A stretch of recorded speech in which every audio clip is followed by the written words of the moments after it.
A reading from the letter to the Philippians in the 2nd chapter.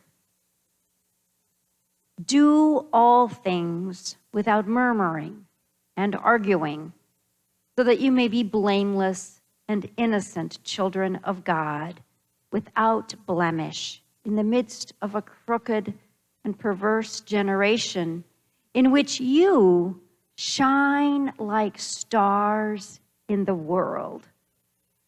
It is by your holding fast to the word of life that I can boast on the day of Christ that I did not run in vain or labor in vain.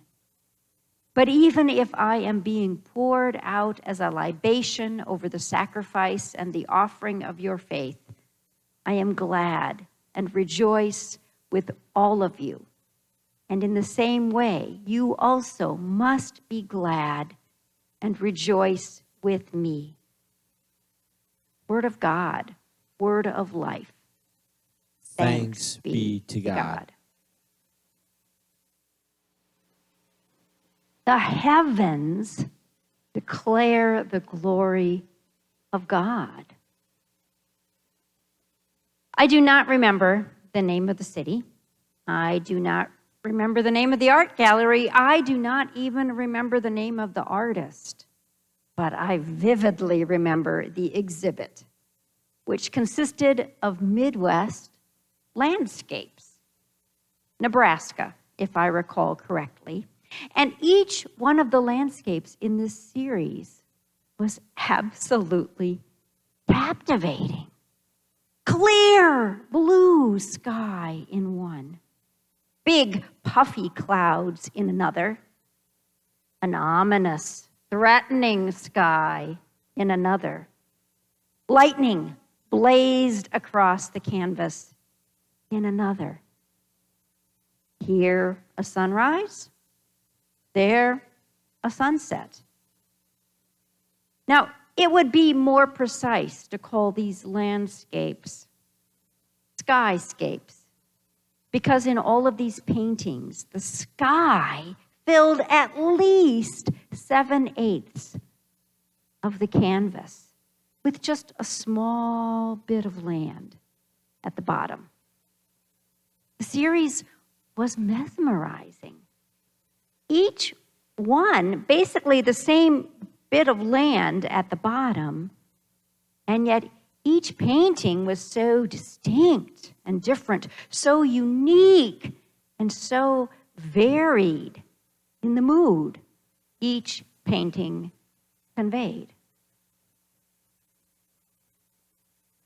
As children, how many of us remember spending time gazing up at the sky, lying in the grass on our backs, that vast dome of a sky before us, filled with clouds of all shapes and sizes and textures and even colors.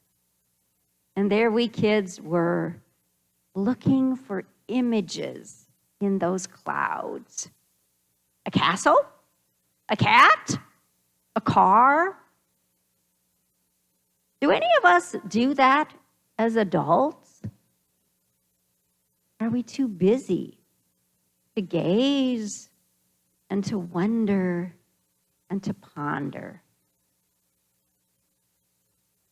As a young adult working as a counselor at a very rustic and isolated Bible camp out in the Black Hills of South Dakota, I remember being wowed by the immensity of the nighttime sky.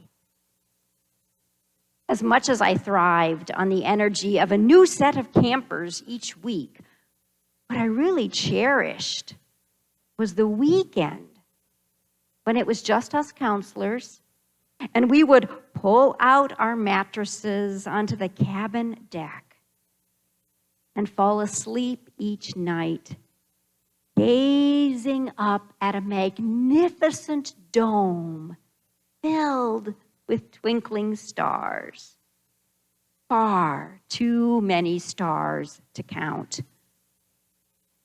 How incredible must God's promise to Abraham and Sarah have seemed.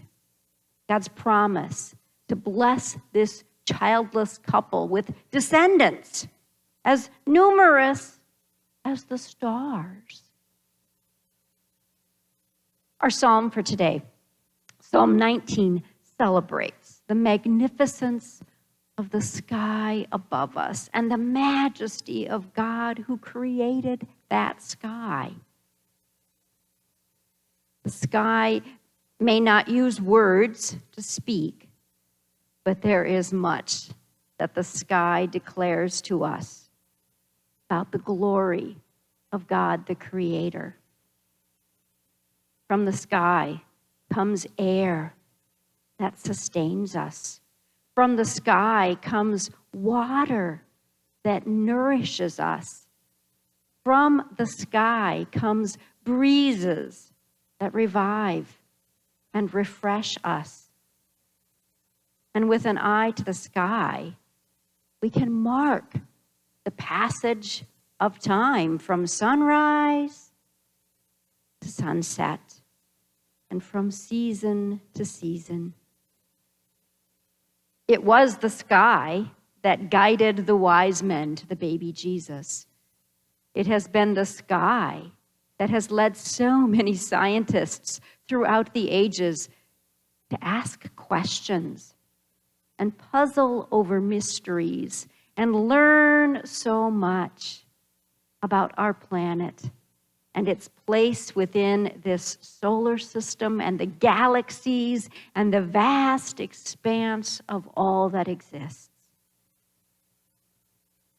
Go ahead and push the pause button, or if you like, wait until the conclusion of worship and go to a window, or better yet, step outside and turn your gaze upwards to the sky. What do you notice? What catches your attention? What do you learn from what you see? What gives you pause to wonder? Give thanks to God for the sky and its many gifts. The heavens declare the glory of God.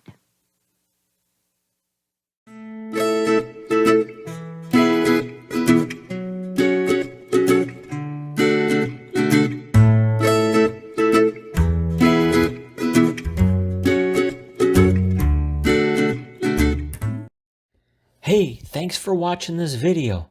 Be sure to give us a like and even a comment. And please, please, please don't forget to subscribe to our channel.